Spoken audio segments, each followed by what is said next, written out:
is both your gut feeling that Celtic will spend a significant amount this summer on several different positions? I've no doubt about it. Celtic always do, Daniel. I mean, sometimes in fact they can frustrate supporters because sometimes they leave it a little bit later than they should, but they always spend.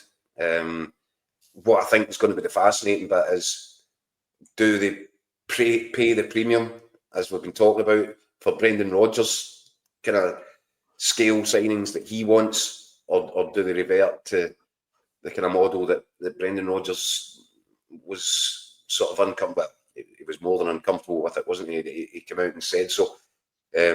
What do you think, Keith? Do you get the feeling they will?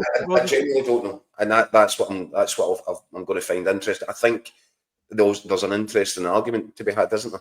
Mm-hmm. I'm sure the board could turn around and say, "Well, look, Brendan, let's get it right. If we spend 15 million here on 5 players, the model proves, because it's worked so many times, that 3 or 4 of these players come good, and where they might have cost 3 million quid, 5 million quid, we can sell them for 15. The Matt O'Reilly model." But Brendan Rodgers has put forward a very different case, that he wants them to spend that little bit more, to go and buy a little bit more, proven oven-ready players who aren't projects. And to an extent, it's backfired on him, because Adam Ida has really failed and struggled to live up to that price tag. I'm not even sure it's just a price tag thing. I think people use that as an excuse for him. I'm not sure that he's properly adjusted into the whole Celtic culture, and probably needs a right big summer and come back refreshed and new and revigorated for the season. And Arne Engels, I like him. Good player. Has had some terrific games, some not very good ones. But again, as I said to you, if you took him to the market today, are you going to get your money back? I think there's loads of potential for him to grow.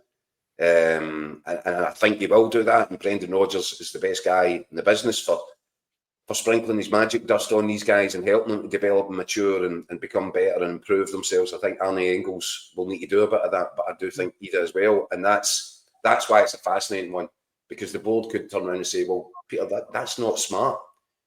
There's money that we've set aside, £20 million for 2 players. Not sure we could get it back if we sold them both tomorrow."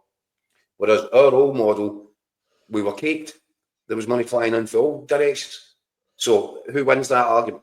That'll be interesting. You didn't mention Trusty there. Obviously, he came in for £6 million. Yeah, he sat on the bench. Yeah. So, just quickly, I mean, in terms of what they spend next summer, it'll also surely depend on if they get a big bid in for somebody. Yeah. If whether it's a Maida, a Hatate, or even a Kuhn, I suppose you could argue, I mean, they could get a big bid for one of them that's tempting, and then that kind of shifts everything in terms of what they go and spend. Guess time will tell.